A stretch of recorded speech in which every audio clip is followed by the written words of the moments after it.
Sorry, I'm over here geeking out. That was cool. It almost looks like we know what we were doing. That's a last minute. All right. So this is Crossing the Mic. Jeez. Hey, nobody said I was smart, okay? All right. So what are we getting into with that fancy dancy opener? Part of that was from 1986 and part of it was from 2022 in like 2 days. Yep, 2 days. Yeah, it's crazy. What is in 2 days other than Thursday? Yeah, that would be Top Gun Maverick. Yes. Yeah. Brings me Only up. the most awaited movie. Just kidding. Depending on who you are. Yeah. I mean, the first one came out the year I was born, so it's a long wait for a sequel. Little known fact, I was 3.5 years old. Not to throw that age out there or anything. Whew. Oh no, I forgot my personality. There we go. Personality fixed. Oh, Jesus. Much better. All Where were right. we? You're more of the movie buff than me. Yeah. Obviously, we know Tom Cruise is in it. Yes. He does his own shit. Most of the time. So supposedly this one has to do with Goose's son. Yep, he's part of it. It's you hard know- to say exactly what the story is about given the trailer. Now, from the look of it, it kind of has kind of the same feel as the first one. You know, he's brought in to teach these new young hotshots to get them ready for some form of battle, which is what the first one was too. Well, that's what the whole Top Gun school in real life is. Do you know what Goose's son's call sign is? Not off the top of my head. It's a bird. Rooster. Ah. I read that somewhere. Yeah. I feel smart. Yeah. I don't know. I'm kind of going in, I'm not going to say blind because I've watched the trailers, but Sorry about the pop. kind of be surprised for what happens. Because, I mean, it looks like it's going to be good. Trying to attack yourself with the mic? Apparently, yeah. Yeah. All right. Let's see here. Is that better? Is that better? Can you hear me now? I could hear you before. All right. So the mic seems like it's picking up better. Good. Yeah. Partner. All right. So they're doing a special preview here at is it AMC or is it Regal? What are you talking? The one that's being tonight? Mm-hmm. I didn't think it was playing around here, but I thought it was AMC.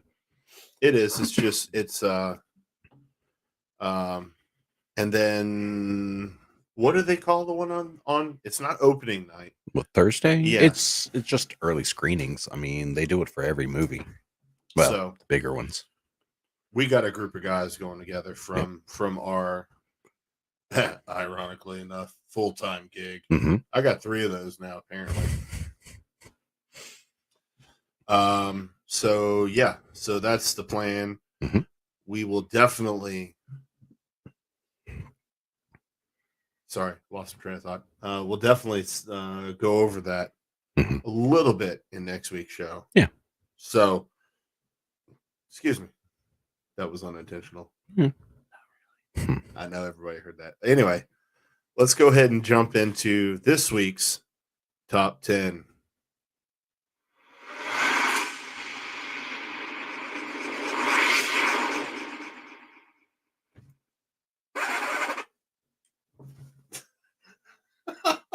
That's what the record scratch at the end. Hey, I actually had a lot of time on my hands the other night. I didn't have a podcast. I didn't have anything to do, so I made a new intro. Fair and enough. I made those other 2 videos. So I'm getting better at it. It only took 3 years. Better late than never, I guess. All right. My top 10 is digital. His top 10 is subliminal. Is that?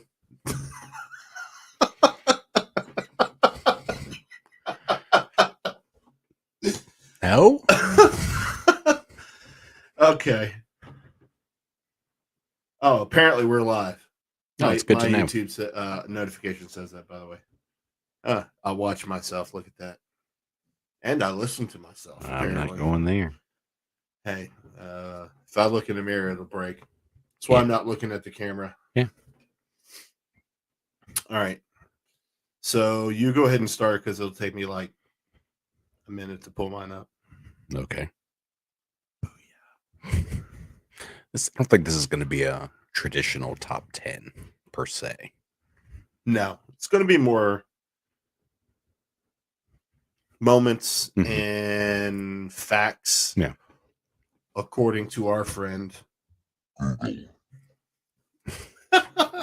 don't know why that says robot. It's not a robot voice. No, it sounds like I don't know what. Yeah. And the one that says baby doesn't really sound like a baby. It sounds like somebody's on helium. I said made you sound a little southern there for a little bit. Yeah. I mean, and the one that sounds like says woman, it doesn't sound like a woman unless you say it. Say what? Exactly. So, and this one doesn't do anything. I'm sure it does. Let's go learn how to use it. And that one doesn't do anything either. But yeah, you just like the echo. Oh yes. So starting with the top 10 for Top Gun. Okay, I'm in that. Part of that was me. My bad. Hey, Mama said I was special, so she got me a helmet and some crayons. A little bit of Forrest Gump in that one. Sorry. Crayons. What the hell did I get myself involved into this week? This week. And every week from here on out. 52 weeks a year. We don't know either. We make it up as we go along. I don't know, but if I'm hearing women that sound like weird Southern men and babies that sound like somebody stuck the business end of a balloon. Mm-hmm. And I did that without a button.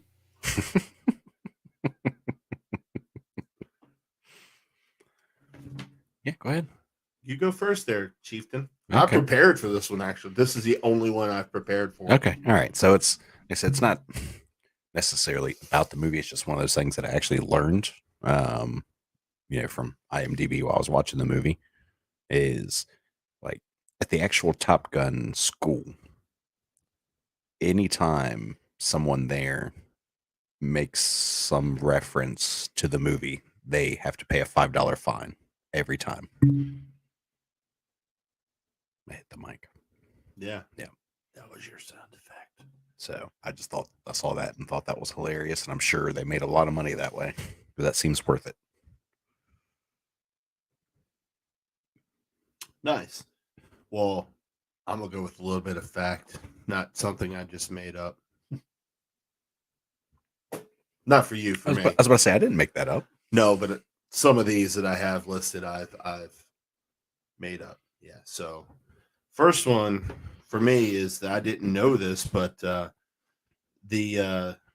film made such an impact that it was selected for the preservation in the National Film Registry in 2015 for being a culturally, historically, or big word. It's I don't know. I can't see. It's fading. Which one? And aesthetically. Oh yeah. Aesthetically. Yeah. Aesthetically significant. Yeah, I'm smart. And now that the saga will continue with Top Gun Maverick, it says I had to adjust this. It's not May of 2022. If you read the article, it says May of 2020. That's when it was supposed to. Thank you, COVID. Yeah. Although this one seems like one of the ones that'll be worth the wait. Not all of them have been. Well, we should just all be glad that this stinker of a movie decided to get pushed back another year after 2021 so that we got Ghostbusters Afterlife earlier than we did. Yes. Sorry, I'm not a Top Gun fan, so I am not excited for this movie at all. That's You guys should have had my wife as a guest on this one because she's in love with this freaking movie. Well, I rewatched it yesterday just to kind of remind myself. It's been years since I've watched it, but I did too. Yeah. It was as good as I remember Yeah. when I was 5. I mean, if you don't like it, you don't like it, but yeah. And it's not my favorite movie, No, but I did enjoy it, and I forgot how good I thought it was when I was rewatching it.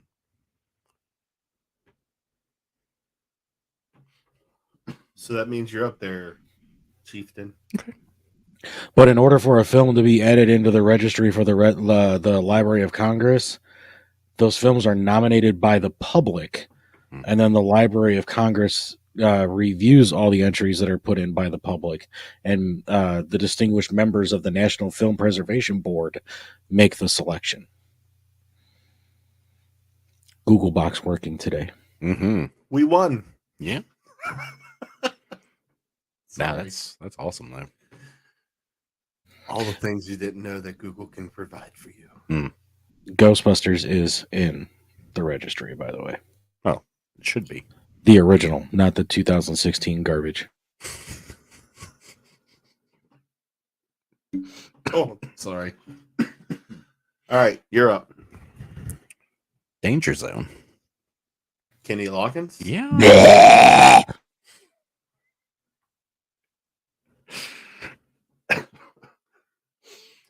Now I'm just gonna have to see what I can say to make him make sound effects like that. Hey, you know what's going to be a piece of historical significance? Mhm. The Ghostbusters collector box. Hmm. Sorry. Mine comes next month. I was gonna say, and we're canceled.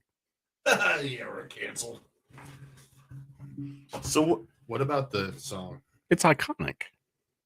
You can't you can't listen to that song and not think of this movie, and you can't watch this movie and not think of this song. Listening to that song puts me on a highway to a danger zone of slitting my fucking wrists. He likes Footloose. There's nothing wrong with Footloose. Not the movie. Ding.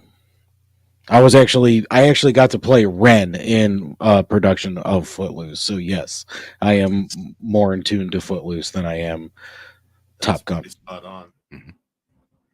That is a good movie. And by the way, I hate Tom Cruise too. I'm not a fan of his personally, but like I'm a huge fan of the Mission Impossible movies.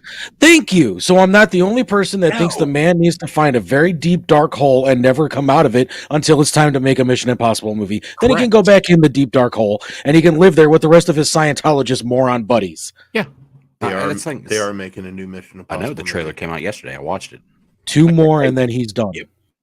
Yeah, I think this one's going to be part 1. It's going to be a 2-parter to Yes. get it all out. So Yes. yeah, and I'm very much looking forward to it because I Yeah. love the Ethan Hunt character. He's And not only that, but I think this is one of the only film franchises that have gone beyond 3 movies Mhm. where every movie has been enjoyable. And honestly, it's like the first one's amazing. 2 is a good action movie, but not a great Mission Impossible movie. 3 is when they start picking it back up, and then just each movie has gotten better each Well, time. you got to think the third movie had Philip Seymour Hoffman in it as the bad guy. Yep. I mean, any movie with Philip Seymour Hoffman in it is worth watching. Yes. Rest in peace. Yes. Got way off topic.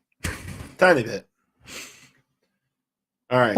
Well, not necessarily, because I mean, Tom Cruise is in both Top Gun and Mission Impossible, so it's still kind of on topic. And he's still a crazy Scientologist bastard. Yes. Oh. Sorry, I was looking to see if there was any chats. It doesn't look like it. Nobody loves us. Not yet. They're not fans of Top Gun either. Apparently not. No, they're just not fans of the baldness. That's why I put my personality on. Yeah, I don't have one of those. Yeah. I look fatter in a hat, if that could make sense. I'm like Adam Sandler. I got a big head. So do I, but Big Daddy. yeah. I do, though. Abnormally. Anyway. But I wipe my own ass. Something I didn't know is that the aircraft carrier shots in the film were filmed on the USS Enterprise, and some of the planes that were used were F-14 squadron jets and VF-114 aardvarks and the VF-213 Black Lion planes. Do you know what any of those are? Nope, but they're planes. Make it so, number one.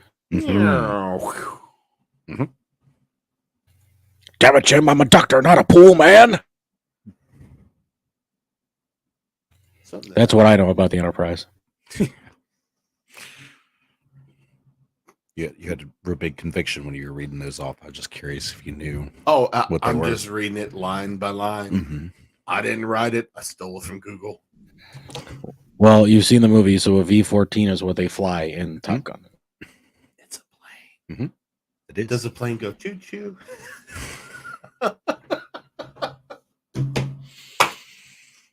God, I keep forgetting you can hear that.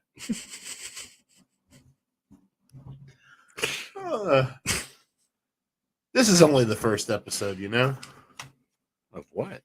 It feels like it anyway. Oh, yeah. All the mistakes we've made thus far. We're getting better. The opening was better. The picture actually fits. Yeah. It's new and improved. Mm-hmm. Doesn't look like a 5-year-old made it. Don't we change it every time? No, we only well, the first one we didn't have it. Oh, yeah. The second one we had one, and then the other one was for 2. The first one we did have one. We just didn't have the lighting. It looked horrible. That wasn't a button. Then it was better lighting. Then it was. Now it's just better beards. Well, I mean, mine hasn't changed much. Mine does. You're still. You guys are still learning. It's still a new thing with the green screen and everything. You guys will get better with it over time. Hey, we actually figured out how to make the background fit. Yeah. Like 10 minutes before we actually went on. And thank you for that.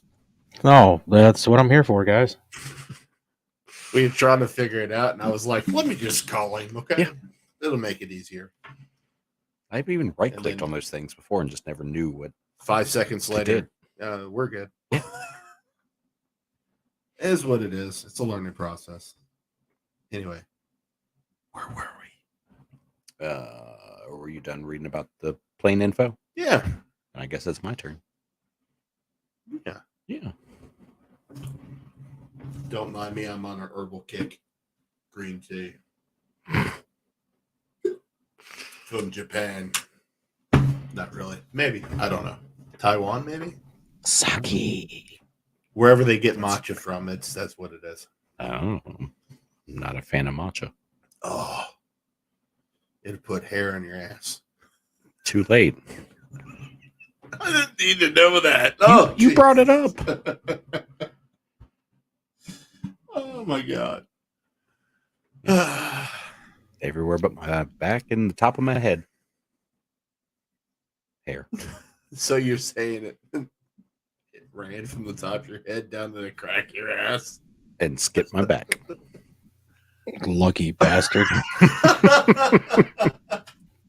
I still got it on the top of my head, and I got it on my back, my ass, my stomach, my chest. I'm multicolored. Top of my head's brown when I do have hair. Beard is white and red. Mm-hmm. The hair on my arms is blonde or clear. Mm-hmm. I look like I have no hair on my legs or my back, but it's there. It's see-through. It's transparent. How did we get here? You started it. You started. Do you have any more fun facts there? Fun facts now. That was just the only fun fact I found was the $5. What word did I use? Fee. Okay, so far we know that the real Top Gun charges their students $5 if they mention anything from the movie. Yep. We know that the original movie is in the Library of Congress. Mm-hmm. That Captain Picard and Captain Kirk were both involved in the making of the original movie because the planes took off from the Enterprise. Correct. and that you have an unusual fascination with the song Danger Zone. Yes, I think a lot of us do. Well, I did find out another interesting fact while I was stealing from Google. Apparently, when Tony Scott wanted to film to be as realistic as possible, I'm reading verbatim. Mhm. He worked with the U.S. military and the U.S. government to use real planes and equipment and the real naval air stations where the movie is set. The production paid the military to use all that, and I can't believe how much they spent. It's $1.8 million. I could use some of that right now. It's actually not a whole lot. Yeah, but back in 1986 it was. Yeah, I guess that's true. And that include the use of real pilots, which cost, and I'd love to make this much, $7,600 an hour. Mm-hmm. And that was from Time Magazine in 1986. We're in the wrong business. Mm-hmm. By the way, did I mention I have a podcast? Sorry.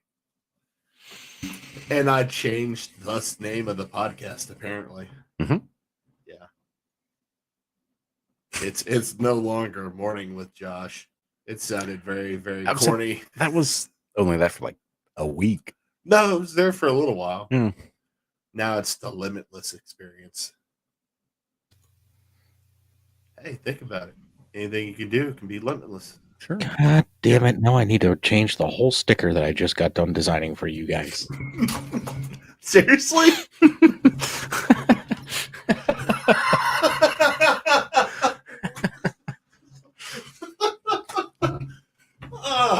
Way to go. Well, I sent it out. No, maybe not that one. Sorry. No, the only one I had was the 3 one that you gave me that had the Beyond Roanoke, the Morning Talk with Josh, and the original Crossing the Mic logo. And then you sent me the new Crossing the Mic logo today. But I know nothing about the Limitless experience. I don't know why that's so funny. Sorry. Well, it's just his look of, or his feel. Okay, Could feel well, the that hurt. has been remedied just now. If you see the look on my face right now, Oh shit. And we're canceled again. No, I just been officially fired. That's what I get for having too much shit going on. I thought I sent them. Apparently not. Oops. here's my best Vince McMahon impersonation. You're fired. It's not bad. So welcome to Morning Talk with Tyler. Did I mention we both have a podcast? No, that part's- We do though. Oh, no. Crossing the Mic is now Yeah. a podcast That's right. exclusively on Spotify. You just didn't want to go through the trouble of all the others. That is correct. It took me a week to do that because I'm not a smart man. If you sign up for Anchor, it does it for you. Yeah, but it only publishes to Spotify. Mine's on 7 different platforms, and I'm on Anchor. Oh, I actually had to apply for all that.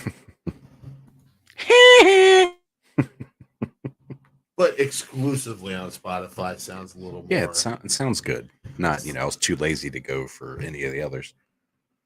But anyway, can you do a good Vince McMahon No, impression? I don't Try do it. impressions. I have no impressions that I can do. That's just creepy. Sorry, I'm sitting over here trying. Lord Vader has joined the show. Oh shit! No, mine's more like the baby. This is how I talk all the time. I sounded like Alfred. You know what that sounds like? I was just about to say, you know what that sounds like? That sounds like Judge Doom from Who Framed Roger Rabbit. What? I remember that. Yeah, man. I'm actually lowering my voice too. Damn, that is actually spot on. I lowered my voice a lot on that one, actually. Yeah, that still works. God, man. I don't know which one you're talking about. You ever saw Who Framed Roger A Rabbit? long time ago. Very long time ago. The last time I saw that was the Christopher last Lloyd's time character. I saw Dick Tracy. Long time ago. Oh, I mean, Dick Tracy was okay. I was like 10. It was the best movie ever. What, Dick Tracy? Yeah, but I was like 10. That was 30 years ago. It's not a bad movie. No, but that's how long it's been. Well, you need to rewatch Who That's Framed just Roger like, Rabbit. have you seen Howard the Duck? It's been a long time. It's been about 1.5 years since I watched that. Not me. I mean, who doesn't want to see Leah Thompson almost get it on with a duck? Just Leah Thompson in general. Actually, my copy of Howard the Dang. Duck is just right there. Oh boy. Yeah, I no, I actually, watch Who Framed Roger Rabbit about once a year at least. I actually met Leah Thompson. She is just as pretty in person. I think that's the name of her next movie. Pretty in person. Pretty in person. Yeah. Do tell. I don't know. I just wish they'd make another Back to the Future. Never gonna happen as long as Robert Zemeckis and Bob Gale are still alive, and they already said that. Go hold them hostage. Why? I don't know. Neither one of them are relevant anymore, really. What are you talking about? Robert Zemeckis is still relevant. Yeah. Should have said trigger warning first. Yeah. Words hurt. And even after they're dead, there will never be a Back to the Future 4 because they own all exclusive rights to everything but distribution. I'm not sure they should make another one anyway. They should just remake it. Never.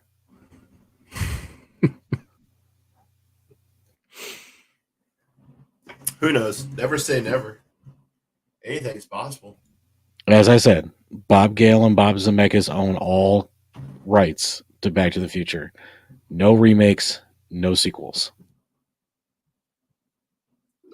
If Dan Aykroyd were smart, he'd get a hold of their lawyer so that there will never be another remake of Ghostbusters without his permission. Mm-hmm. Didn't they have his blessing on the last one? Not Afterlife, but 16? Barely. Yeah. There was a lot of garbage loopholes that happened in order for that movie to get made. That Ghost Corps has since remedied. Oh, yeah. Should I spill the beans or should I wait till I actually get something? I'd wait. You know what I'm talking about, right? Yeah. Okay. Wait till something more official. Yeah. Sorry, I I thought don't I'd wanna- hit the button there for a second. I don't want to shoot myself in the foot. That's right. I've done that enough tonight. I'd like to see a sequel to Who Framed Roger Rabbit. Yeah. Nah. I mean, it wouldn't be the same without Bob Hoskins, but Nah. Roger Rabbit's in the new Chip and Dale movie. that was actually a surprisingly good movie. It was decent. I mean, for what they were doing, I thought it was done really well. Yeah. And kudos to Ugly Sonic for finding work after being fired by Sony.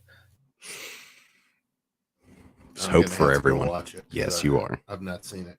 Yeah. Don't Well- know what we're talking about. Well, when they were doing the Sonic movie, they had a look for him, and everyone hated it. So they went back and made him look more like the actual video game character. I heard that, but I didn't see it. You can see it on YouTube or Be- Google the picture. Be glad you didn't see it because it was awful. Yes. What's it? Ugly Sonic? Yeah.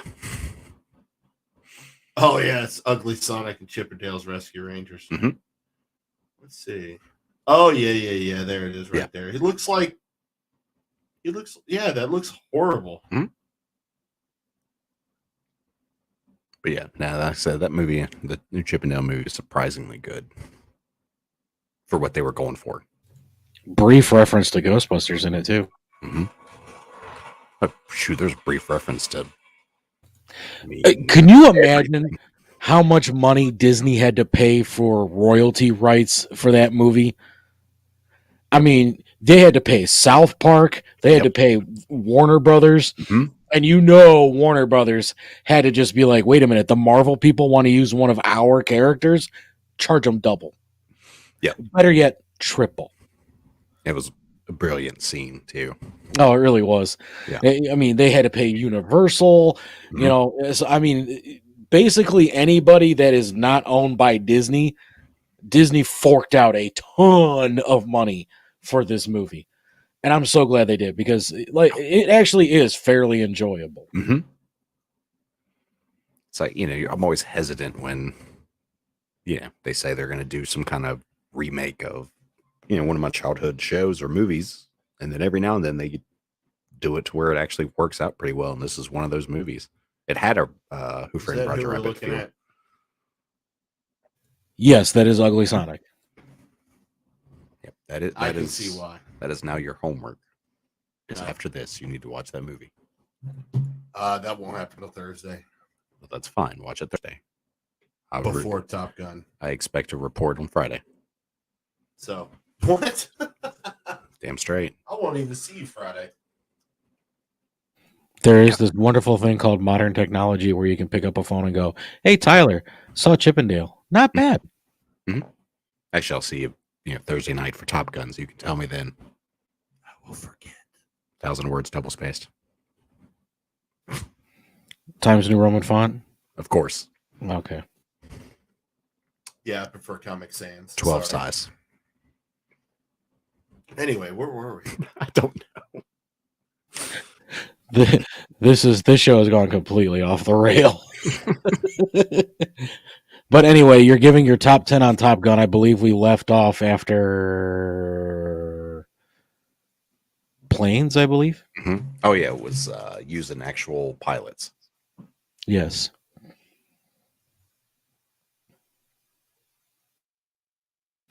And that they spent almost $2 million to make that happen.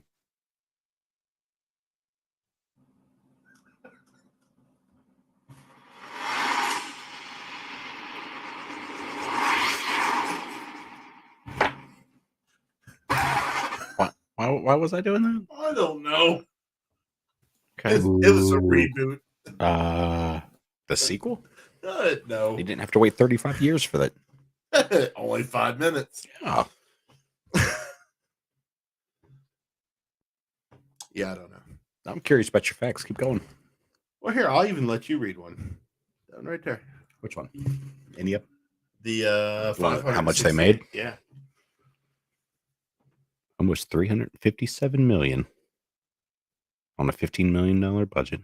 Most of that going to the pilots, apparently. Yeah. Present terms, it's $815.5 million. Nice. Shazam, which was a good movie. Was good. Both times. Shazam in the 90s. Wasn't that Shaq? That's Kazam. That's Kazam. Same thing. Oh. They were both wizards. Kazam was a genie. Oh, well. And a horrible rapper at that. Yeah. God, I keep forgetting about the rapping parts in that movie. Because the movie's good, except for that. Well, while we're talking about music, Yes. apparently it won the Academy Award for Best Original Picture or Best Original Song, the Golden Club for the Best Original Song, Motion Picture for Take My Breath Away. Mm-hmm. That's your favorite song, isn't it?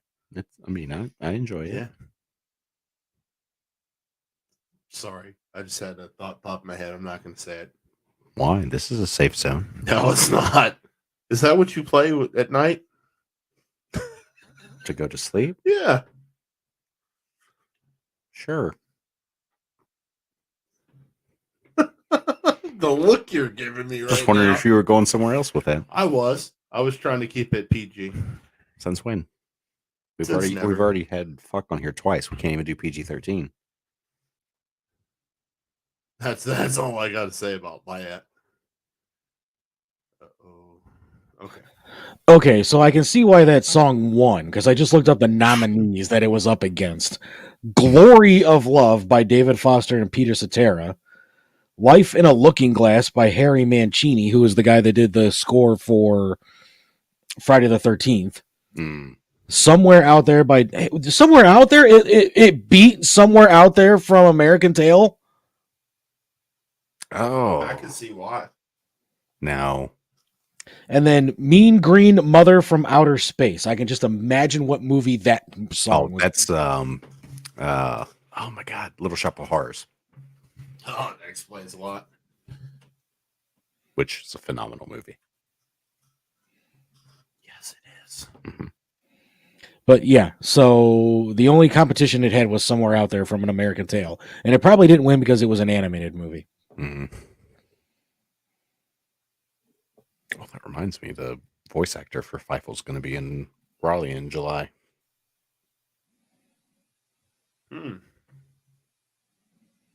Sorry, just bringing it up. Just reminded me. But Mean Green Mother, that's another good one. I mean, if you're, I've actually never seen Little Shop of Horrors. I recommend it. Okay, so The Glory of Love is from The Karate Kid Part 2. Okay, nah. Life in a Looking Glass is from a movie called That's Life. Mean Green Mother from Outer Space is Little Shop of Horrors. And Somewhere Out There is from An American Tail. Yeah, it's been years since I've watched that. And the movie that won Best Picture that year, Platoon. Oh, And it was up. that was a good one. It was up against Children of a Lesser God, Hannah and Her Sisters, The Mission, and Room with a View. Yep, I can see why that one won. Uh-huh. Original score, James Horner actually got beat out twice that year because Aliens lost to Round Midnight. Other nominees were Star Trek IV, The Voyage Home, The Mission, and Hoosiers. Hey, Hoosiers was good though. I didn't realize that was 86. Well, this is the 87 Oscars, but obviously it's for movies from 86. So, because The Power of Love won for 86, and I'm like, how the hell did that win? And I'm like, oh yeah, a year after. Yep. But yeah. I just had to see the competition for that song because none of the music in that movie is good to me, but it's whatever. I hate the movie, so I'm biased. That's fair. So what's next on the docket? We actually made it 40 minutes for that one. Yeah. A lot of sidebars, though. Yeah. This is true. That's what we do. All the time. Yeah. Do we want to mention Money's Crazy Mind and Crossing the Mic teaming up for a little bit of documentary fun? Absolutely. Yes. Let's say you. So Set does this up. that mean we need to change our background again? No, you guys can keep your background, and now that season 2 officially starts this Friday for Money's Crazy Mind, it'll be cool because I have my new backgrounds loaded up here in my home studio, so either I'll be in studio or at home. So, doesn't matter. Probably for your show I'll be at home, but for my show I'll be in studio. So I'm gonna make Tyler cringe right now. What I'm gonna do is I'm gonna make one that's gonna be half his logo, half our logo. And like, I can't do it right that way. It'll have the. Didn't you say you were going to stop making those? I did no such thing.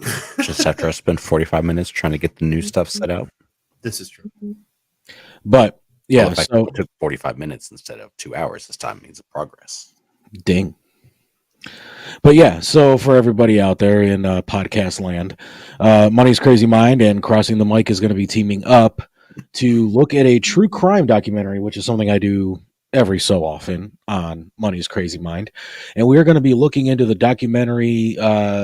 What's it called? I know it's about John Wayne Gacy. I just can't remember the name of it. It's It's the John Wayne Gacy tapes. yes. Okay. So nothing special I'm there. guessing. I'm guessing. No, you're right. You're right. Is that Because I think they did one about Ted Bundy too. This is just the newer one for it. I'm cheating. I'm actually pulling it up now. You're right. Yes. So for anybody that wants to play along, the documentary is on Netflix. Mhm. Oh no, it's called Conversation with a Killer, the John Wayne Gacy Gacy tapes. Yeah. Yeah. Well, I'm there, man. That's my list. So Gacy was an interesting fellow. Very middle class, very unassuming, much like most of the more notorious serial killers were. He actually had a side job, a side hustle as a children's party clown. And he also was married to a woman, had children with this woman, but he had an affinity for wanting to pick up gay men. And I don't think it was ever really revealed if he ever did anything sexually with them. Can't remember. It's been a while since I've read anything on him. Yeah. But he would end up murdering these men, and he hid the bodies under the crawl space of his house. His neighbor started complaining about the smell. The police had actually investigated him several times before they finally got him as a viable suspect. And when they dug up the crawl space of his house, they found all kinds of bodies in various forms of decay. And that's how he got caught. This documentary is actually audio and videotapes from either interrogations that they did or interviews that he did. So it's going to be an interesting watch. I want to say I started watching it and never finished it. So this should be an interesting watch for me to finally finish this documentary. And Gacy is actually one of the characters I've never really tackled on Money's Crazy Mind. So this will be a first for Money's Crazy Mind in our true crime category. Very and nice. I'm cool to be teaming up with you guys. So why don't you guys explain how it's going to happen, how it's going to break down, because this is going to be a two-parter. Yes. So it's the actual special is 2 parts. Yeah. So we're gonna do the first part on ours and end the second part on yours? We can do it that way. That's fine. Okay. I didn't know if that was the plan or You said that's so unsure. That's definitely what we're gonna do. okay. Yeah. Well, That was the plan. Yeah. I'm going by what I've heard you talk about. Yeah, so part 1 will be on Crossing the Mic next Tuesday night, and then part 2 will be on Money's Crazy Mind next Friday night. Yes. Cool. A way to break in the asylum, the brand new asylum for season 2. You're all snuggled in. I'm watching the live feed right now. I'm all snuggled in. Yeah, look. I saw you just a second ago. You were like, I move a lot. Plus, Oh, I got to yeah. break into New Jersey. so So hunched over a bit. Is that a Kevin Smith jersey since it has Is the that number the- 37 on it? it does. It's from Geeky Jerseys, my Leonardo Reapers. I can't show it but it's Nice. green, so it'll blend in. Yeah. Damn you, Kevin Smith, for choosing green. But now he's going to be in Raleigh in July too, and I'm going to be meeting him. So Oh yeah, you can kind of see through there for Mhm. a bit. That was cool. I needed. I mean, I've got a movie shirt and I've got a couple clerk shirts, but I wanted jersey when actually meeting him. So Snoogans. yes, yeah, I got into his movies probably when I was way too young to get into his movies. Well, while we're on the subject, I've not seen any of them. I know. It's a shame. I have them all right there. You take them home and you watch them. I say it's a shame, but I'm totally kidding. You are denying yourself quite a bit of good entertainment there. I don't know. You got to be into that kind of thing. How do you know you're not if you never tried? Oh, Dude, I'm not even touching that. Hey, Because it's my fault there's been 2 F-bombs on this episode, so I'm trying to keep it PG-13 for the rest of the episode. oh, I don't think it matters one way or another. But anyway, no, you are missing out on a lot of good entertainment there, because I was the same way, because I'm just like, I don't do pot, so I'm not sure if this is something I can get into. But then I worked at Blockbuster, and somebody's just like, how have you not seen Clerks and you work in the business? So I actually went into the classic section, grabbed Clerks off the shelf, and then I was like, well, I got 10 free rentals. Might as well just grab all of his movies. So it went for Mallrats, Chasing Amy, Dogma, Jay and Silent Bob Strike Back, because those were the ones that were out at the time. Grabbed them all, went home, watched them. Never laughed harder in my life. Yep. Now, Clerks does take a little bit, the original Clerks does take a little bit to take off. Just wait for 37. That's all I got to say. And then after you've seen it, you enjoy the entirety of it. You don't need just the 37. You appreciate it more. Yes, because it makes sense. But Dogma was the first one I saw of his, and it was one of those. I remember seeing something on the news, where they were when the United Baptist Church was protesting the movie, and then Kevin was actually protesting his own movie because he was there. Exactly. And it was funny is because I grew up in church, which was, as we all did. Yeah. And so coming back from a youth trip from the beach, we stopped at this one gas station, and they had this movie called, this movie was Dogma. I'm like, I think I know that one. So I talked my parents into buying it. It was like $5, something like that on VHS. Nice. And went home, watched it, and then I became obsessed. I watched everything. Jay and Silent Bob Strike Back was the first one I saw in theaters, and I wasn't even old enough to buy the ticket. I had to convince my dad to go. It's like, I will pay for the tickets. You just have to be there to give him the money. And Clerks 2. Yeah, Clerks 2. Clerks 2. The Tuck.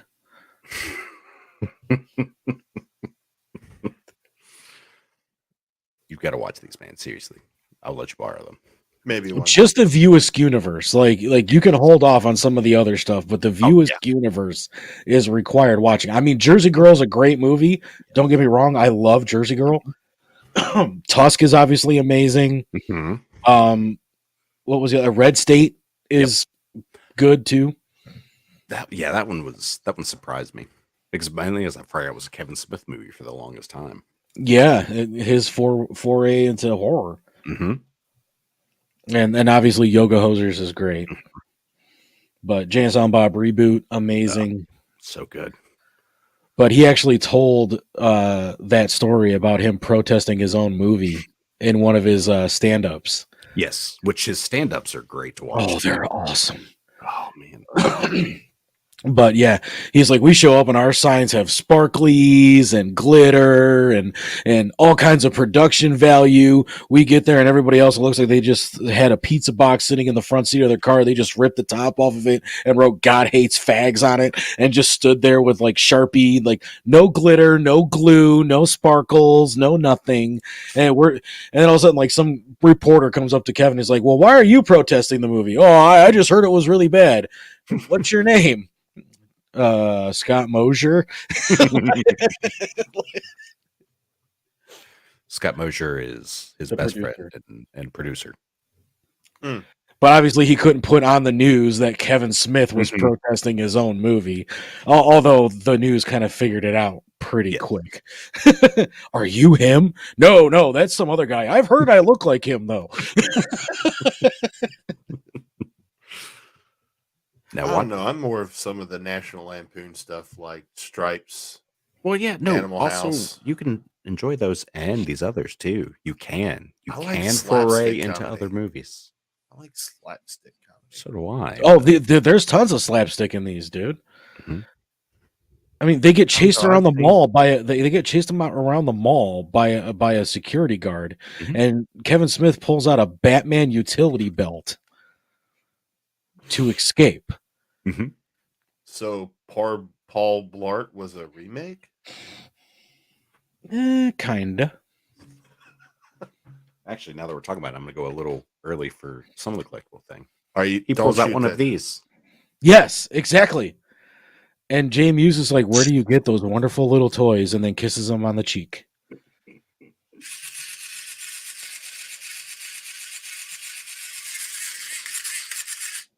And you made that noise with your mouth, didn't you?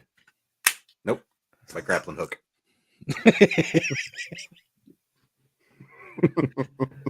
Where does he get those wonderful little toys? I spent a lot of money. NECA.com. Yes. Ding. Did you get the Batarang too? Oh yeah. Noise. Does it fold?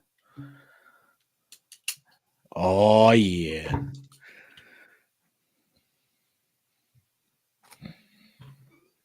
Could you actually stab Josh in the head with it? It's got some sharp points. It wouldn't be much. I was dropped on my head as a baby. I believe it. I got a soft spot right here.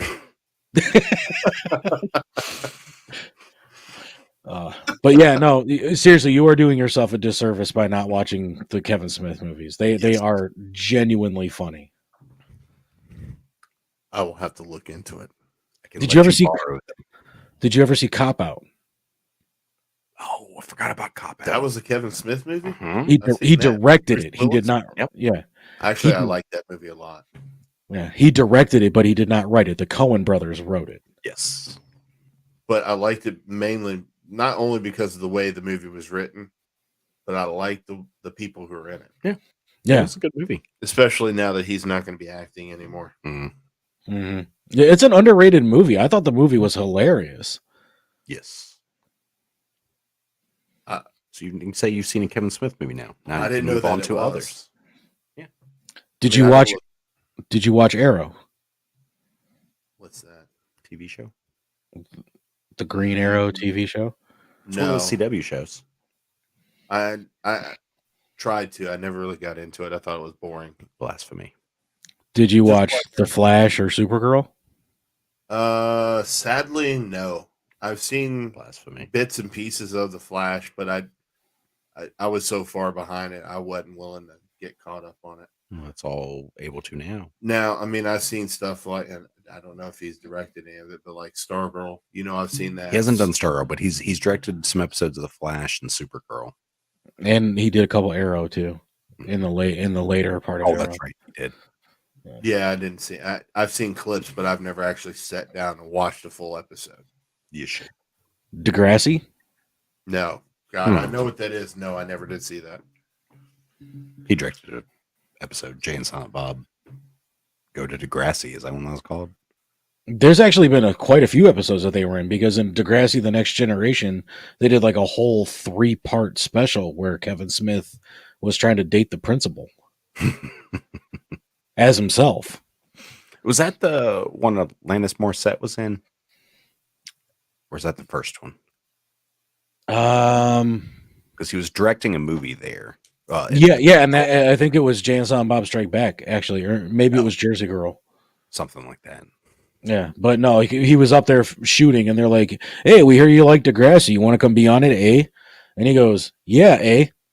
So him and Jay Muse were on Degrassi. I think I have that somewhere. I know I had it too at one point. I don't know if I Yeah. still do. I have most of the things he's had something to do with. Yeah. I don't know why I'm looking at my movie shelves. It's not like I could see from that far away. But I mean, even Clerks the cartoon was good. Oh, absolutely. I wish it had gone more than 6 episodes. Well, ABC didn't give that show a chance. They didn't know what they had. No, that is true. Yeah, now that I know I've got too. The only Jay and Silent Bob movie to not, or anything Jay and Silent Bob to not say fuck. Mhm. Or any profanity for that matter. Yeah. I mean, don't get me wrong. Some of the subject matter, they push the limits of animated, but the Indiana Jones spoof was great.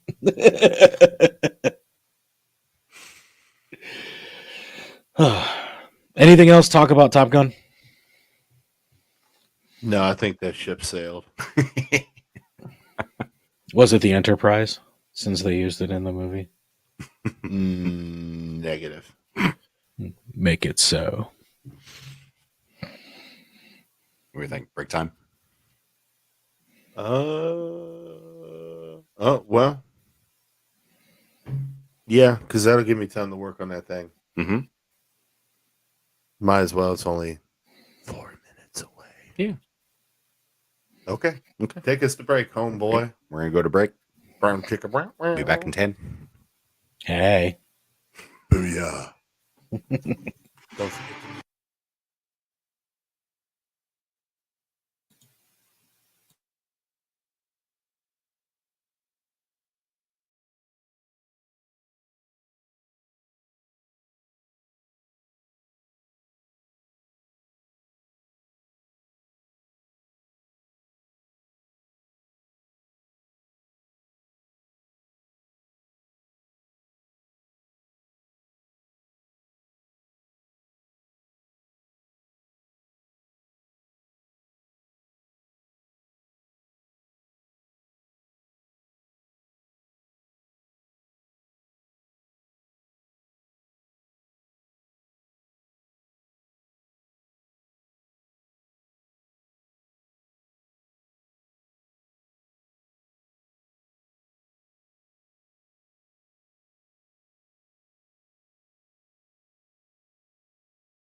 Back from outer space.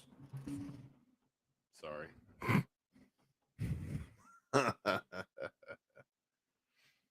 right. So what's next? So we're going to read the sponsors. Okay, dokie. I don't know why I said it like this. I gotta find it. Hold on. It's in here somewhere, I swear.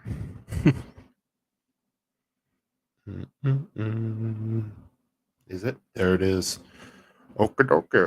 Let's get into the sponsors. Indeed. I guess that's what I sound like on the phone at work. Oh, am I starting off? Yes. We doing one at a time? One at a time. Okay. 3 at a time. Yeah. 12. All right. So Detroit Auto Parts, the official parts store of Redline Radio. They have 2 convenient locations. East side, call 216-531-7373, or call West side, 216-398-7373. Mention Redline Radio and receive 10% off your purchase. They are also the title sponsor for our original studio in Cleveland, Ohio. Oh. I did not know that. Okie dokie. So Growing Wings Adult Services is the official sponsor of the state-of-the-art Studio 2. Growing Wings Adult Services has 5 years of experience taking care of adults with disabilities. For more information, call Lisa at 234-334-7547. Thank you, Lisa, for everything you do for Redline Radio, because she also does stuff for the other studio as well. But Growing Wings is awesome. I've actually done some work with them, and they're an amazing group of people over there. Excellent. All right. RPW, Redline Pro Wrestling. Has that started already? Negative. We're planning to have the first show hopefully start in July. So stay tuned for more information. We're working on finalizing a couple of things with a venue. And that'll be on Facebook, Instagram, Twitch, Twitter. Yes, and live in person as well. Nice. Unless you're in Roanoke. Yeah. Well, yeah, then you're going to have to watch it. But yours truly is going to have a pretty significant role when it comes to RPW. So what exactly is that? Is that just talking about pro wrestling in general? Or is that No. We are an actual wrestling federation where we're going to have live in-ring action, backstage interviews. The one and only Lex Vegas from the Lex Vegas show is going to have a pretty large role in it as well. So, Lex is the pro wrestling of pro wrestling. What is it? Do you guys have the wrestlers already, or that's kind of what we're working out? We're trying to see who's under contract, like, exclusivity contracts with other federations and things like that. Because there's I don't know why, but for some reason, Northeast Ohio is a hotbed for indie wrestling. There's 17 different promotions up here. So we used to have a few here, or at least school-wise. We still do, but they're very small. Yeah, was it Boogie Woogie Man has his own school? I don't know. So I've got a question for myself that has to do with something unrelated to this show. Mm-hmm. I need to get a hold of some pro wrestlers for a podcast. Yeah. You're looking at me like I can see you. No, but I can. The person to reach out to from Redline would be Lex. Okay. Other than that, I don't really have an in with too many pro wrestlers, but Lex does. Cool.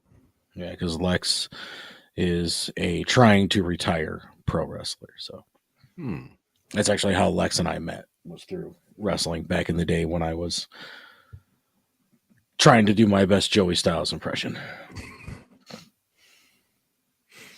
Nice. Mm-hmm. Okay. moving on. But now with RPW, I'm going to be trying to do my best Paul Heyman impression because I'm going to kind of be like the in-ring GM kind of guy. So Nice. I'm moving to Ohio.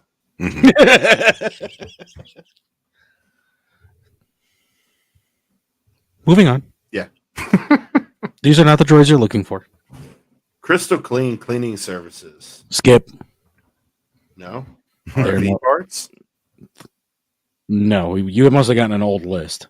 I did. That's the only list I have. That's all that's on it?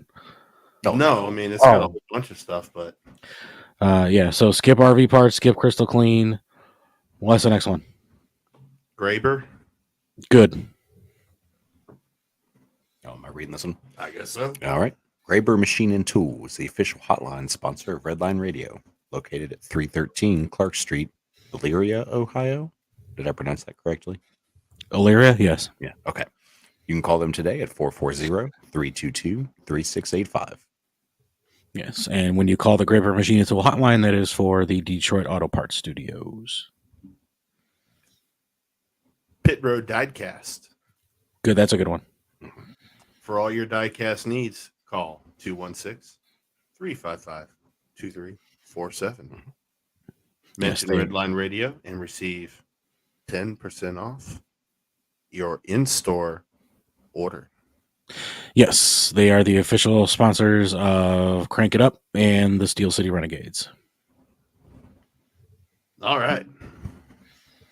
And they specialize in NASCAR diecast. Ah, And he gets in a lot of the exclusive cars that you can't get anywhere else. nice. I'm definitely going to need that updated list Yeah. so I don't mess that one up. I think those are the only two that need to come off, but we can chat after the show. Awesome. All right. So before we move on to the show, we want to do a kind of inside look about what we do. Here in Roanoke. Yes. And who we are. So without further ado, we're going to kick it in. Roll that beautiful bean footage. Yes.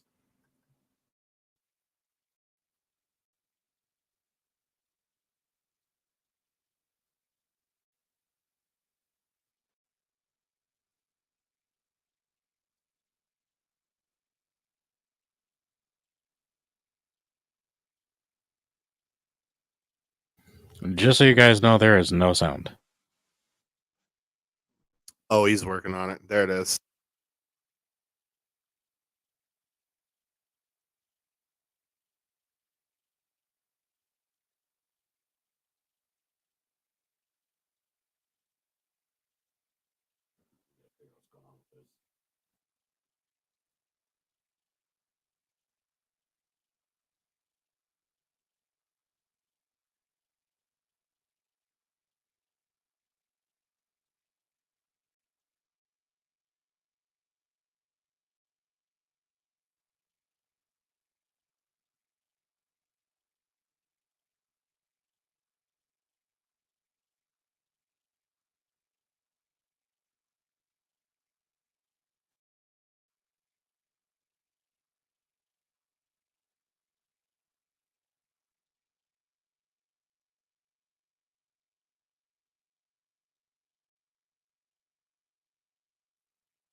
Did that sound jumbled to you? A little bit. There was no sound on No. our end, so you might have to try to fix something. Yeah. Sounds about right. Yeah, you didn't do something on there. It's all right. That's why it was all jumbled and stuff. Anyway, we'll try that again next week. What's next on the docket, sir? I don't know.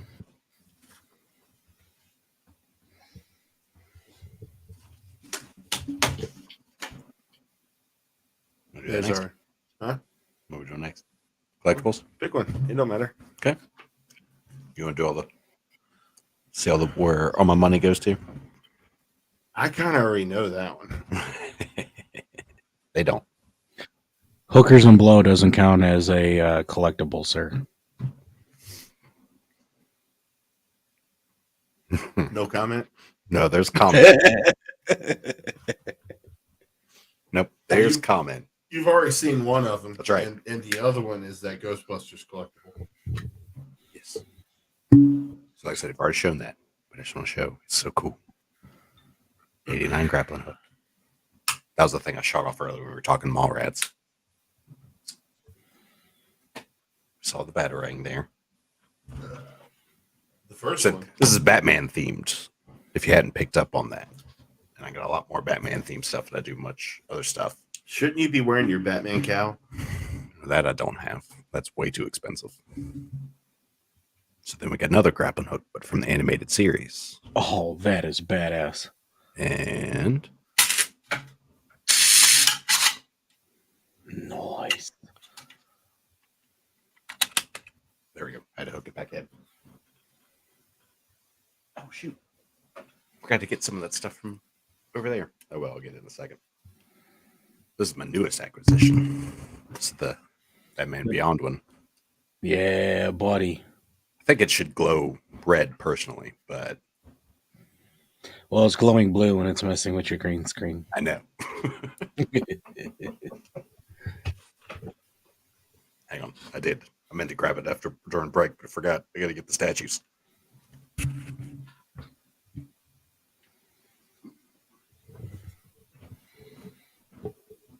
Did you find them? Yes. I'm yelling at you down the hallway.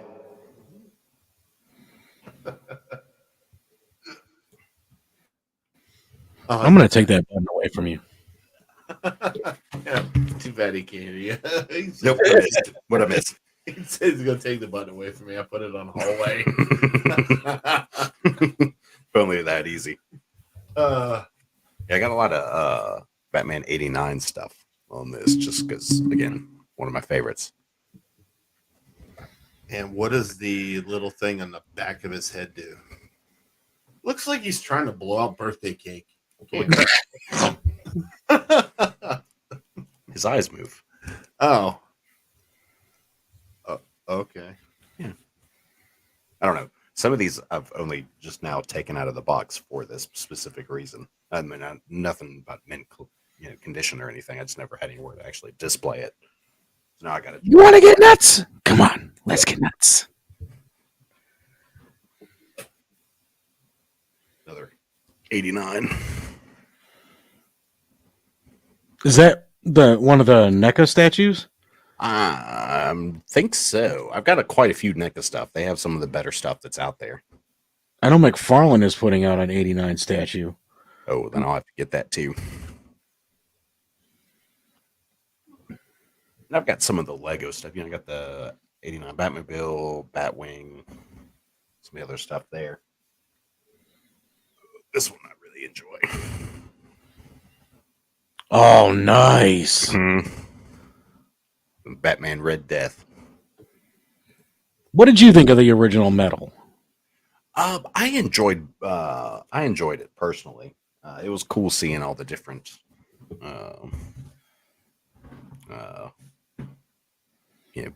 Batman origin stories for the different universes.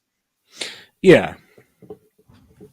It's like think it one world's bad and then you get to the other where Red Death, Batman straps the Flash to the Batmobile to have access to the Speed Force, fuses them, which is that statue. Oh yeah. You've got was it gender bent universe where it's not Bruce Wayne, it's I can't think of her name. Anyway, Atlantis rises up and basically floods the world, and she uses her Wayne fortune to transform herself into Atlantean, gills and stuff like that, and destroys every Atlantean that exists. Yeah. Was it Doomsday Virus one? There's a cyborg virus. Oh, well, anyway, I wasn't trying to show the whole Google result, but I just picked this up since we're talking Batman. Mm-hmm. Check out the aura on that sucker.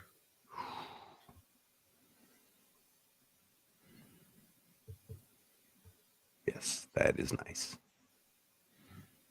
Yeah, pre-ordered that from Zavi since it was the only spot I could get it because everywhere else was sold out.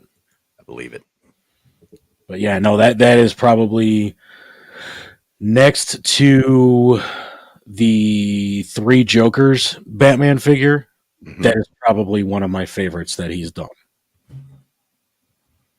Yeah, they got a lot of good ones out there, that's for sure. Yeah, McFarlane is kind of one of my must-haves. Yeah, it's like NECA's been for me because I bought the 90s turtle figures, the 12-inch figures. I have the 7-inch, but I don't have the 12s. Oh man, they're amazing. I do have a Super Shredder though, which is one of the harder ones to find. Yeah. It's like, I don't know. I'm trying to think what else I got. I mean, I've got some other smaller stuff, not Batman related, just like NECA related. When I was in Iraq, I had all that Iraq fuck you money. So I was on the website and they had the full size egg from Alien with the face on the side of it. Yeah. And I ordered it, but it was on back order and for months. And it's just like, I'm getting ready to leave Iraq. I know I'm going to end up, I'm not going to be making that, that money. And then it's going to come in at the time I'm not going to have it. So I'm like, okay, I got to cancel that, unfortunately. One of the guys that I'm in Ghostbusters with had to do the same thing with the Blitzway Ecto. He cried for about a year. Yeah. Yeah, I can't even go onto the websites anymore. It's just find the random stuff just because it's too much money that I don't have. I know that pain all too well. Just like stuff. So what about you, Josh? You got any collectibles? Not Batman related. Well, I don't know. I might have a Funko Pop or two. A couple Jokers. I do. Yeah, good point. Sorry, that's my computing noise. No. I don't have them with me. That doesn't sound like computing to me. No, it just sounds like a big retard making noise with his mouth. I just sent you a picture that I want you to show Tyler. All right. That frightens me. Yeah, as far as it's not worth a whole lot anymore. How about that? I don't know how to put it on the screen, but I don't know if you can see that. No, it's all. Oh, one of the Funko Pops for the Joker? Yeah, used to be worth $300. I think I actually have a Batman now that I say that, though. Well, I do. But it's not that one. It's Howard from Big Bang Theory dressed up as Batman. And then I do have a Batman Beyond Pop. I have the Batmobile. Okay, the West. Nice. Here I left you guys kind of big this time. But that's my NECA turtle shelf. Oh.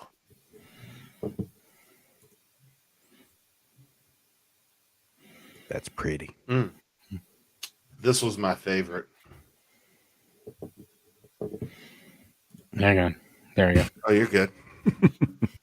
The metallic. Oh, yeah. I like that one a lot. Mm-hmm. I don't know why. Yeah, I do have a Batman Beyond pop. I don't do a lot of pops, but that one I got when I got the whole Batman Beyond series when they first released it on Blu-ray. And then the last one that I've got is Batman and Commissioner Gordon. Oh, with the bat sing. Yeah, that's awesome. my wife's. Yeah, so I guess I do. I just don't have them with me. They're in totes at home. Mm-hmm. I've got like 1,200 pops. I do have a Kevin Smith one though. Sorry. Oh, you got oh, okay, cool. I didn't know I had that. Apparently I do. There's somebody beeping in. Let's see who it is. No shit. That's what he had on the screen. Oh, that's Super Shredder. Oh my god. Where do you live again? We're gonna come rob you. Hang on, I want to try to see if I can get a good picture of my McFarlane Batman shelf. I do like. Oh, I remember you Turtles talking a about lot. that. You've got a bunch of them from the Metal series, don't you? Oh, that's movie accurate. Mhm. Looks like. Not that one. These. Yeah. Yeah. And that was that cartoon. That looks like the cartoon. So, Yeah. Mhm. Okay. Very cool. Huh. yeah, that's Super Shredder. Oh my god. Oh, think about it. Kevin Nash is going to be in Raleigh too. Mm-hmm.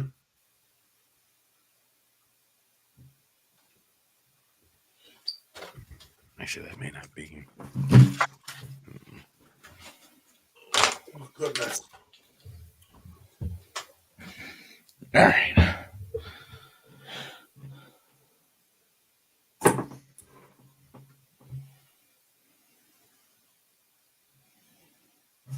I was being Xana White. No, but you're doing the Egyptian or whatever. All right, let me see if I can send this over to myself. It's probably the best I can get without having to bend over, and I just did 2 hours of physical therapy, so I'm in a little bit of pain. I believe it. Trying to get my knee better. That's weird. Beep beep. Like I said, I never had this out of the box. I didn't know his eyes did that.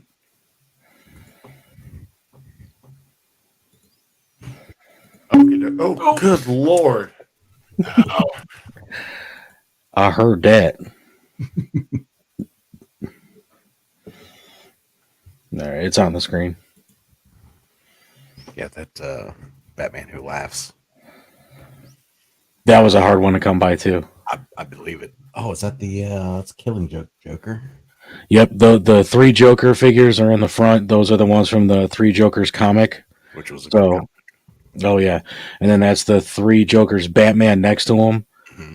Next to him is the Arkham Asylum Joker, and then behind him is the Arkham Asylum Batman, and then the regular animated Batman, the blue variant Detective Comics Batman, the regular Detective Comics Batman, the blue variant animated Batman. The Flashpoint Batman is behind Killing Joke Joker.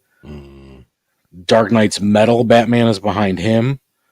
The Grim Knight is behind the Batman Who Laughs. And then the one on the very left is the Todd McFarlane inspired Batman, which is one that he designed himself. So, a lot of money on that shelf. Mm-hmm. Especially that Killing Joke Joker, since that was a exclusive that you can't find anywhere. Yep, I absolutely believe it. I know where it's at. I had to get it from Zavi.com, and that's only because they deal in the UK primarily. Paid retail, but I had to get it from overseas, so I paid a ton in shipping.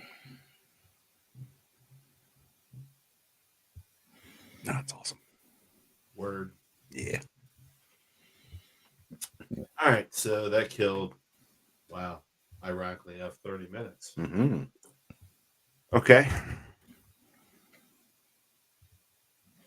Sorry, I'm So- actually just looking at some of these figures really for the first time because they've been in a box since I bought them. I'm Walter Cronkite. That was actually pretty damn good. Not bad, yeah. You You almost got the stash for it. what stash? It's there. If you died, it looks like I'm Hitler. I've done it. I know. Are any of you guys going to check out Real Sports to hear the Deshaun Watson accusers tonight? Probably not. All right. I don't really follow a lot of that stuff, so I have don't no know idea what we're what that is. talking about. So the new quarterback for the Cleveland Clowns. Sorry, I'm a Steelers fan, so I will not refer to them by their real name. The Cleveland Steamers? Close enough, if you believe what some of these women are saying. Ooh. But Deshaun Watson, former Houston Texans quarterback, has been accused by 22 women of sexual assault. Jeez. There's a lot of shenanigans going on with this, though, where three grand juries have decided that there is not enough evidence to charge him criminally with the crime. So these 22 women are suing him civilly. So basically, he already OJ'd the criminal case and now is being OJ'd in the civil case. The NFL has yet to determine what is going to happen to Deshaun Watson punishment-wise. Is he going to be suspended? Is he going to have to sit out a year? Nothing, nobody knows what's going on. The Cleveland Browns did a huge 360 after telling Baker Mayfield he is their starting quarterback for this season by picking up Deshaun Watson at a whopping $230 million for 5 years, Jeez. not knowing if he's going to be suspended or not, and if he's even going to be found liable in any of these 22 cases. So this started 2 years ago. This started COVID year. Mm-hmm. He sat out all last year for Houston because nobody knew what was going on. Supposedly, the Browns did their homework and say, we believe Deshaun where he is. He's maintained his innocence throughout this entire thing, so this is a screw job by the Texans. And here's why I believe that it might be. Right before all this happened, J.J. Watt, the brother of Pittsburgh Steelers, T.J. Watt, said, I want out of Houston. The owner's a racist piece of crap. And he left. He now plays for Phoenix. Jadeveon Clowney, now a Cleveland Brown. I want out of Houston. The owner's a racist piece of crap. Deshaun Watson, I want out of Houston. The owner's a racist piece of crap. Mind you, J.J. Watt, a white man, had no kind of crazy shenanigans show up after he left. Jadeveon Clowney, obviously African-American, nothing happened to him. Deshaun Watson, who just signed a 2-year contract, then all of a sudden says, I want out of Houston. 22 women mysteriously come out of the woodwork and say, he raped me during massages.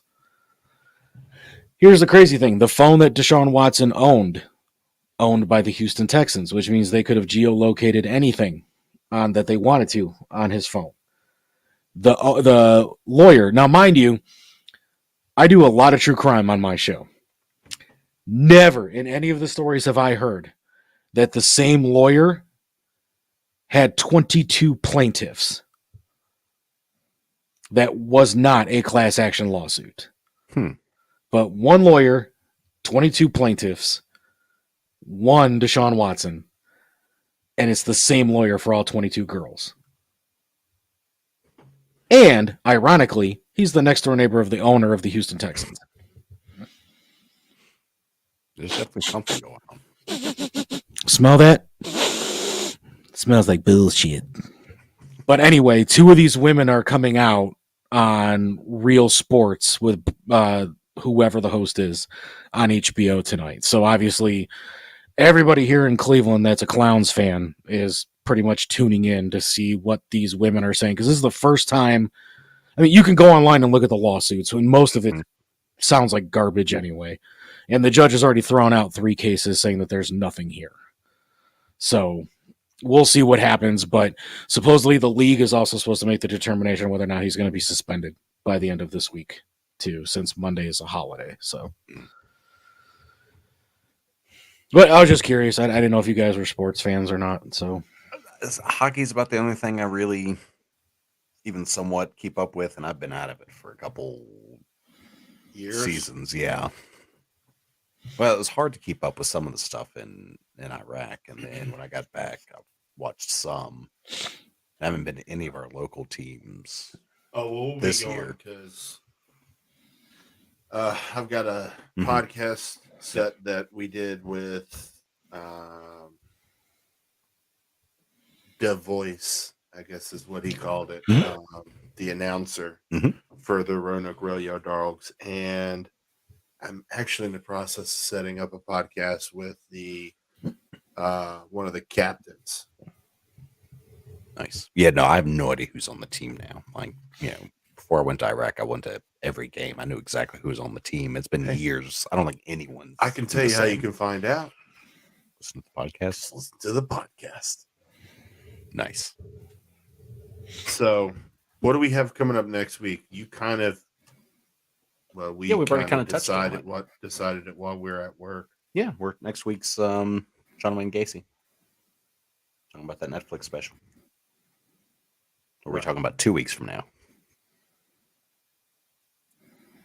Well, yeah, I guess so. Yeah.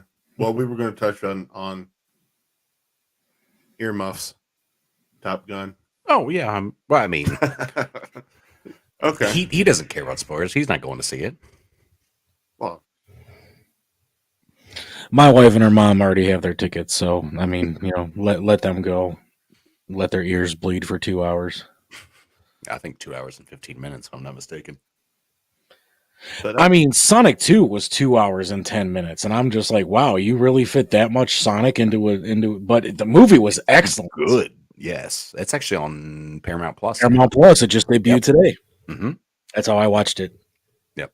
Yeah, I went and saw it in theaters. I was a little. I think I love Idris Elba, but I was a little worried about his voice as Knuckles. But it worked. Yes, it worked. And the same woman that has played Tails for the last 10 years got to come back and do Tails. Well, it's like with the Chip and Dale movie. Is they had like Eric Bana was the voice of Monterey Jack, and you had Andy Samberg and John Mulaney, but Tress MacNeille, who was the voice of Gadget in the series, came back and did the voice of Gadget in this one, which was awesome. Yeah, and I love the fact that Flit or the Chip, no, the Zipper had an actual voice this time around too. But. And I'll tell you what, if Sonic 2 does turn out to be Jim Carrey's last movie, what a way to go out. Oh, he was phenomenal. Like, he was made for that role. Yeah. I've seen the first one. Okay. Yeah. I really wish they would have put him in a fat suit, though. Yes, that would have been awesome. But if you've played Sonic 2 or Sonic 3, there are a ton of Easter eggs in the movie, and they are all epic. But yeah, like I said, I enjoyed the first one. I was surprised by how much I enjoyed the first one. So I knew I was going to at least enjoy the second one, but I didn't realize I was going to like it as much as I did. Oh, it was so good. So good. Mm-hmm. Yeah, I might have to rewatch it here soon.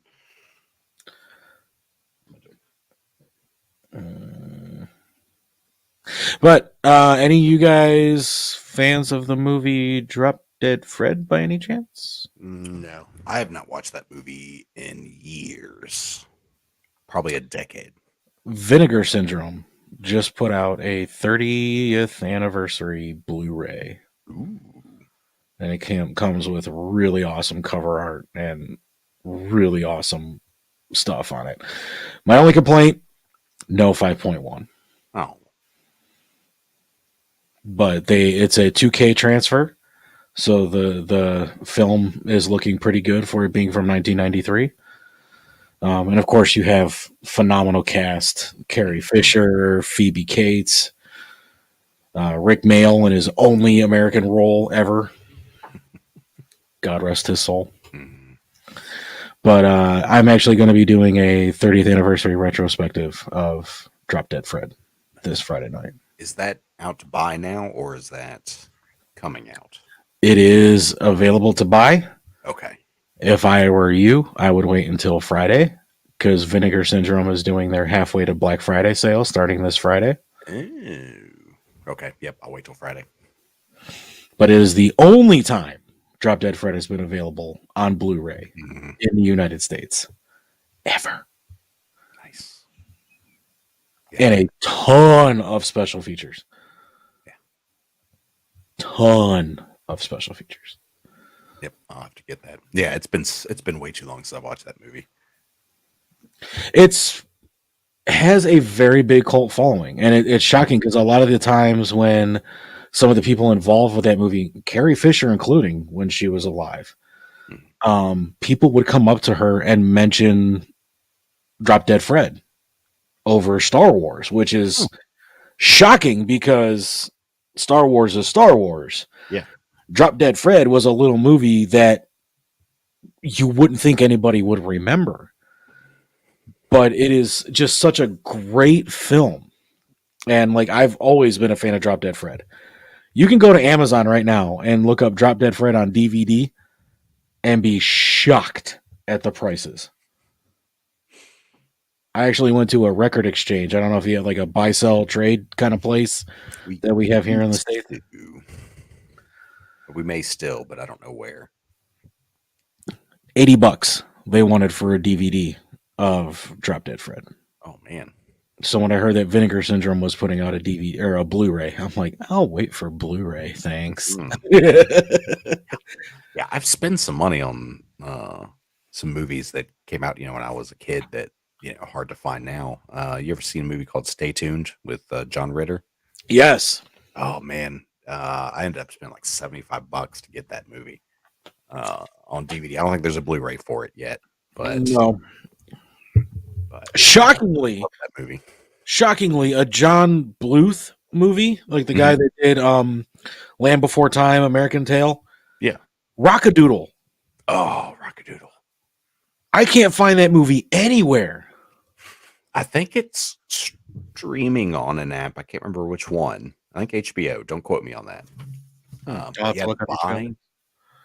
But to buy would, I'm not sure. Yeah, that's one of those that I remember watching all the time. Yeah, and it's amazing which of those kids movies still hold up today, and Rockadoodle is definitely one of them. Oh, absolutely. Land Before Time even still holds up. The first one. Yes, all the other sequels are. How many are there? Like 46 sequels? How many of them are worth it? Oh, none. Exactly. Maybe two. Maybe the second one. But yeah, he's got as many sequels as Star Wars, and how many of those are worth it? Just the originals. Mm-hmm.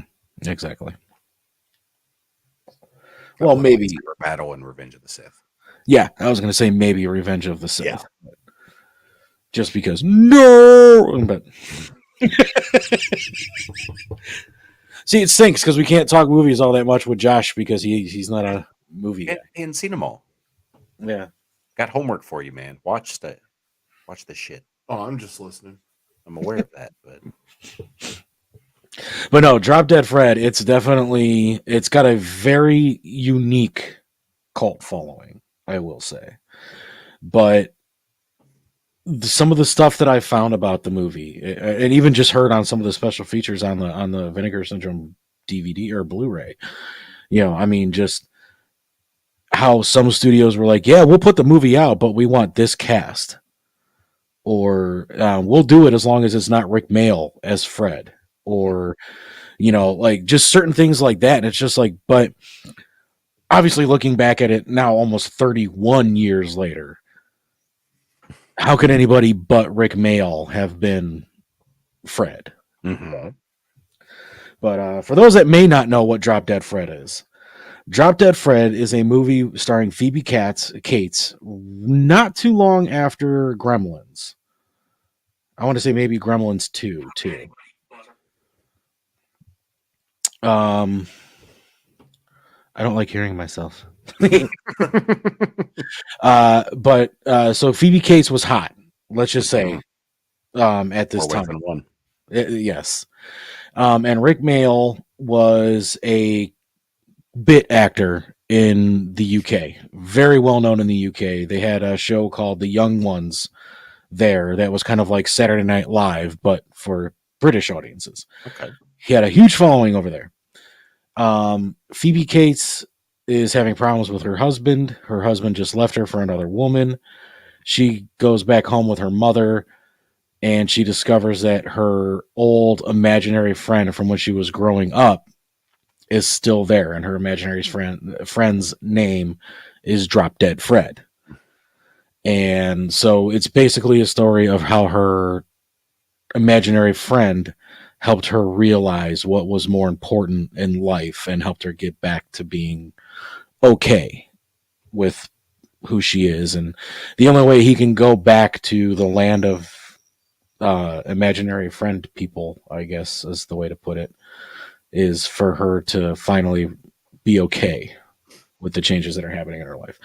Very good movie, very funny movie, but it also has its touching moments too. And we'll be talking all about it this Friday night in the Asylum, episode 1 of season 2 of Money's Crazy Mind. This Friday night, 8 to 10 p.m. from the Growing Wings Adult Services Studios. Don't miss it. And if you haven't seen the retrospective of season 1 yet, it is available on Facebook, YouTube, Twitter, Twitch. Check it out. It was a lot of fun. I'm still recovering from the wedding I was in this past weekend. Oh, that's right. I remember you mentioning that. Hectic. It wasn't my wedding, so it wasn't as hectic for me as it was for my buddy Tony, who was the groom. But a lot of stuff, because I was one of the groomsmen, so I had responsibilities, as Tommy Pickles would say. Yes, but it was a fun wedding. Like, I'm not gonna lie, it was actually a pretty fun wedding. Like, yeah. I thought my wedding was boring, but it was my wedding, so I'm allowed to think that. Just, I'm not much of a dancer or, stuff like that. So it's like, I just basically spent most of the time at the tables talking to people, watching my wife and her friends dance. So, and we ran out of liquor in my wedding, so I guess that's a plus. Almost ran out of liquor at Tony's wedding, but they closed the bar early so that they didn't run out of liquor. Bastards. But yeah, no, it was a wedding. Yeah. Not much to report. I was high on tramadol, so I don't really. Just because I got a bum knee and I had to dance. The bridal party for the reception, when they announced the bridal party and all that, they had us come into Limp Bizkit's Rollin', and they wanted each couple to do like a silly dance or something funny. And I'm like, you realize I got a bum knee and I probably shouldn't be doing half the shit that you're asking me to do? Anybody got some pills? Like, if you're gonna require me to act stupid, I'm gonna need pills. So I had to take a tramadol to be able to make it down the aisle for that. And plus, it was a Catholic ceremony, so up, down, up, down, up, down.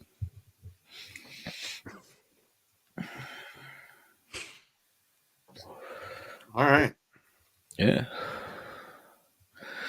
Oh, man.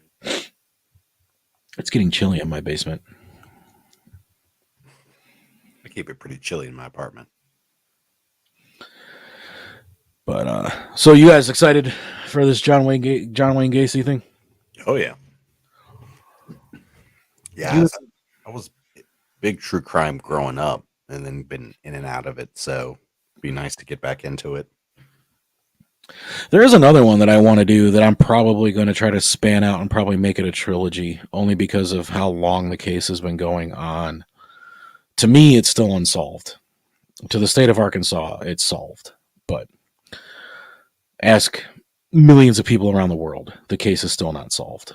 We all have a suspect in mind, but and that's the West Memphis 3 case. 3 18-year-old boys were convicted of murdering 3 8-year-old boys in a satanic ritualistic fashion. HBO actually did a documentary about it called Paradise Lost, the childhood murder or the child murders in the Robin Hood Hills. After the documentary aired, a bunch of people said, wait a minute, something's not right here. Because basically these three boys were convicted on the fact that they wore black, listened to heavy metal music, and that the supposed ringleader was studying Wicca. But, you know, small town in Arkansas, middle of the Bible Belt, what did anybody expect to happen? Right. Plus, these boys were brutally murdered. But in the course of all of this, it came out that there was a man who walked into the women's bathroom of a Bojangles restaurant, which is right over the hill of where these 3 8-year-old boys were murdered, covered in mud and blood. And the police just so conveniently lost the evidence from that Bojangles restaurant. But then more evidence came out, obviously, as DNA advanced and everything, that did not point to any of the three boys that were sitting behind bars for this murder, but actually pointed to one of the parents of one of the three boys. So they were granted an evidentiary hearing, which would have probably led to a new trial altogether. But the state of Arkansas pulled a fast one and said if the boys agree to an Alfred plea, they will walk out of prison today. And since one of them was on death row, and seeing as how all the popularity around this case, they probably wanted to stick that needle in him pretty quick. They decided to take the Alfred plea. So for those that don't know what an Alfred plea is, it is a profession of innocence while pleading guilty. And basically it's a get out of jail free card in most cases. But with the DNA evidence and, you know, John Douglas, the man who invented profiling, like there would be no criminal minds without him. He basically even said, I profiled these three boys a long time ago and not a single one of them fit the profile for the kind of person that would have done this crime. That basically it fits familial crime. And that's obviously what the DNA evidence is showing and other things. But like I said, because of the Alfred plea, the state of Arkansas considers the case closed. So they refuse to reopen it to investigate any new evidence. And one of the Dixie Chicks even got sued because of this case. So a lot of celebrities were on the side of these three 18-year-olds that were being railroaded. Mm-hmm. Natalie Maines being one of them. And one of the stepfathers, who is the person who everybody is looking at, said, you used my name and said that I'm the one that murdered these three little boys, so I'm going to sue you for every penny you have. And during his deposition, some things came out about this man that make everybody go,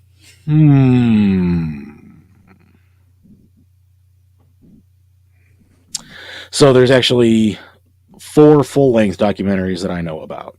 There's Paradise Lost Revelations, Paradise Lost Purgatory, which obviously are made by the same filmmakers. All 3 of them are available to watch on HBO Max. And then there's a 4th one done by Peter Jackson and Fran Welch called West of Memphis. And that actually has footage from the Terry Hobbs deposition. And you hear some of the stories that this man's been involved in and also how he treated his stepson, who was one of the victims, and his daughter, who he has not had contact with since the murders. So, pretty interesting. There's also a book called Devil's Knot, and there's also a HBO. Oh, sorry, I'm on HBO adding it to my list right now. Yeah, they're great documentaries. Great documentaries. Anybody that's a Metallica fan and saw Metallica Some Kind of Monster, the filmmakers involved with Some Kind of Monster are also the same filmmakers that did the Paradise Lost series. One of them is unfortunately no longer with us. He lost a battle to cancer. Rest in peace, Joe Berlinger. Or actually, no, I'm sorry. See, these episodes are no joke. Like 2.5 hours, between 2 and 2.5 hours a piece. Yeah, well, they were originally released as documentary films, but because of the way that HBO Max has shit listed, It's as a series. yeah, kind of like the way that Netflix does like their 17-part 2-hour long episodes of like Making a Murderer and stuff like that. But the first one is obviously as the original trials were going on. The second one is 5 years later when they filed their first appeals. And then the third one isn't until like 2004, 2005, maybe even after that, because it came out after Metallica, Some Kind of Monster. And during the press junket for Some Kind of Monster, and the reason I know this is because I was in the Metallica club and I actually sat in on one of these Q&As at the time. They were heading back to West Memphis and said, we're not leaving until there's some resolution in this case. So they stayed in West Memphis until 2013 when these guys accepted the Alfred plea.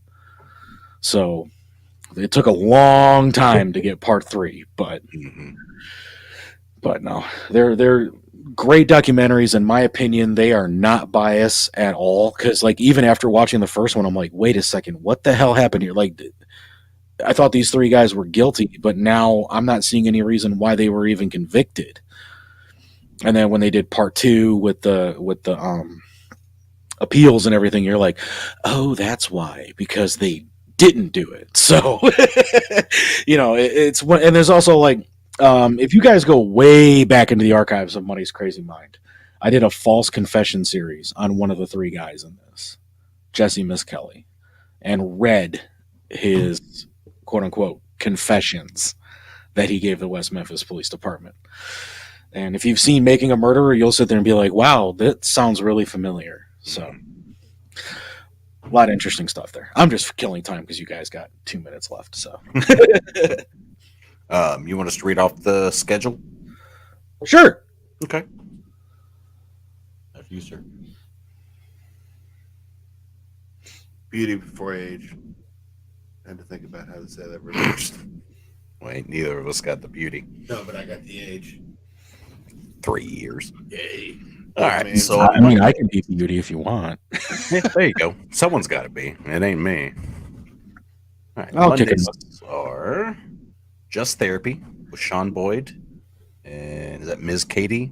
Miss KT, yes. Ms. KT. From 7 to 9. Got NASCAR Crank It Up from the Growing Wings Adult Service Studio from 8:30 to 10 p.m. Tuesdays, $10 Tuesdays from 5 to 7. Actually, that's now 6 to 8. 6 to 8. Nice. Yeah. And that was the updated one. Does it still say 5 to 7 on there? I could have sworn Yeah. I changed it to 6 to 8. No. No. Huh. All right. Well, 6 to 8 for that. Wildman Gary Winter at 7 p.m. to 11 p.m. on redlineradio.llc.com, Mm-hmm. radio.co, and Redline Radio LLC, the app. Yes, exclusively for Android right now. And then we have Broad Street South from 8 p.m. to 9 p.m. on the Redline banner page. What is that, by the way? It's just a separate page that we had set up when we were buying banners before we could make our own. And then there's going to be one that's very familiar, Crossing the Mic from 8 p.m. to 10 p.m. Boo that show. I'd say it sounds like it'd be Yeah. a shit show. Yeah, especially if it's live from Roanoke, Virginia. Right, yeah. And apparently it starts May 3rd.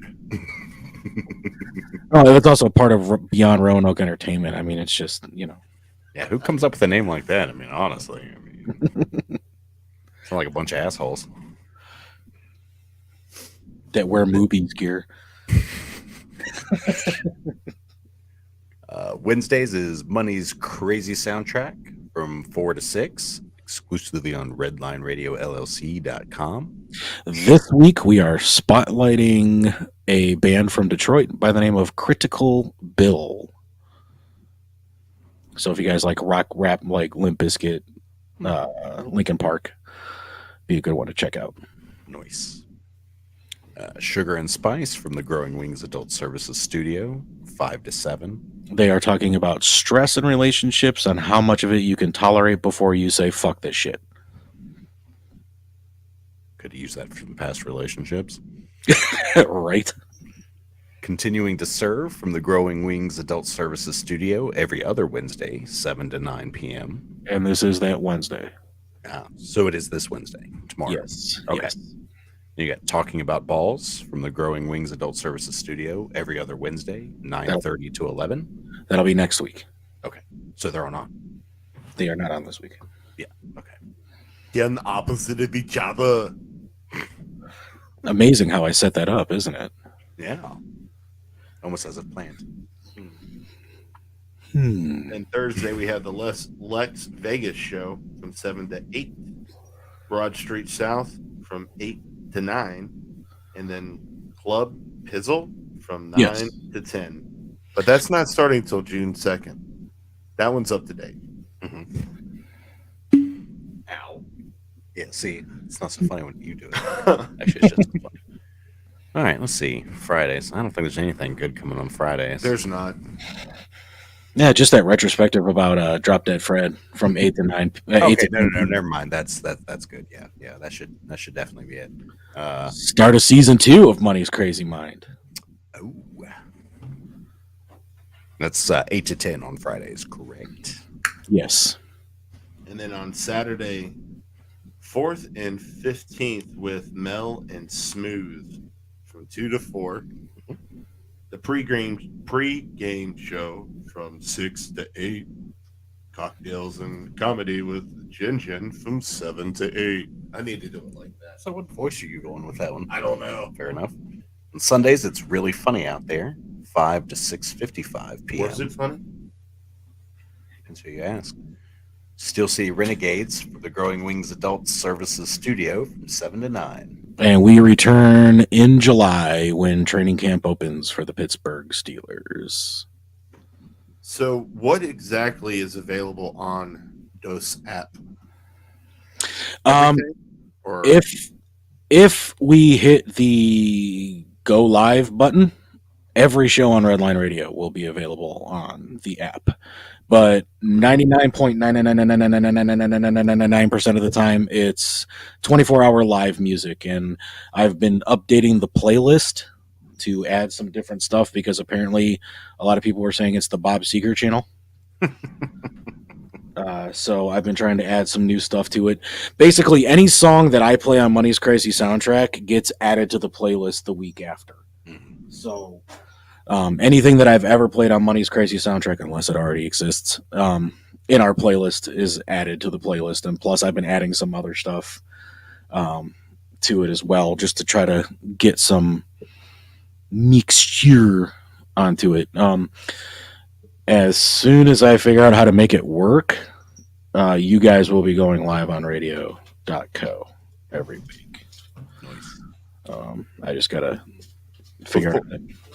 Before we jump off the air, we must say, well, I must say, because I looked it up, and one of these is from the Boss from 7/13/19, the reviews. It's got a 4.6 on the Google Play Store. What, the Redline Radio app? Yeah. Yeah, we do pretty well. 6 out of 5. Mm-hmm.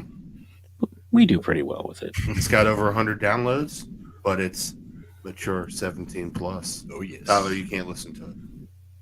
Because I'm not mature. Yeah, I get that a lot. All right. Okay, I think I might have just figured out how to make this work for you guys. So next week we will be live on radio.co. Sounds like a plan. Yeah. All right. So, yeah, I want to go listen to some women accuse Deshaun Watson of some stuff. But also this Friday night, we will not just be talking about that or Drop Dead Fred, but we will also have the return of Saboteur news and crazy shit you find on the internet. Boom shakalaka. Mm-hmm. Yes. Yeah, let me know when that goes live because I will put it on the thing. Yeah, for sure. All right. Well, if you guys are done, I'll hit the end broadcast button. Yes, sir. We are good. Till next week. All right.